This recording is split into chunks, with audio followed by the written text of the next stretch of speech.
আজ আমার নার্সারির জন্য মাটি আনতে গিয়ে অনেক বড় একটা প্রবলেমের শিকার হলাম। আপনারা শুরু থেকে শেষ পর্যন্ত ভিডিওটি দেখবেন, আশা করি আপনাদের অবশ্যই ভালো লাগবে। আসসালামু আলাইকুম এভরিওয়ান, আপনারা সবাই কেমন আছেন? আশা করি ভালো আছেন। আমিও আলহামদুলিল্লাহ আপনাদের দোয়া ও ভালোবাসায় ভালো আছি।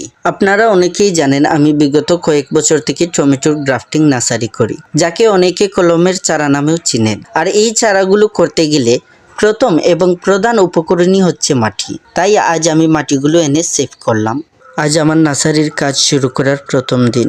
বড্ড বেশি মিস করছি মাকে। গত বছরে এমন দিনে মা আমার পাশে ছিলেন বিশাল ছায়ার মতো হয়ে, কিন্তু আজ মা আমার পাশে নেই। আমার ভিডিওতে যদি আপনারা নতুন হয়ে থাকেন তাহলে অবশ্যই ফলো করতে ভুলবেন না।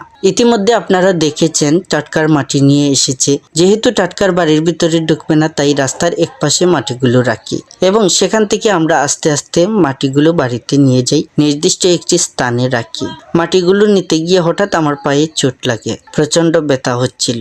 সবাই আমাকে দেখে হাসছিল, আমিও আবার সবার সাথে তাল মিলিয়ে হাসছিলাম। ব্যথা পেলেও তো কাজ আর বন্ধ করে রাখা যাবে না, তাই আমরা কন্টিনিউ কাজটি করে যাই এবং দেখেন অনেকগুলো মাটি আমরা একদিনের মধ্যেই এনে ফেলেছি। আজকের মতো ভিডিওটি এখানেই শেষ করলাম। সো দেখা হচ্ছে নেক্সট ভিডিওতে। এই পর্যন্ত ভালো থাকুন, সুস্থ থাকুন, টাটা।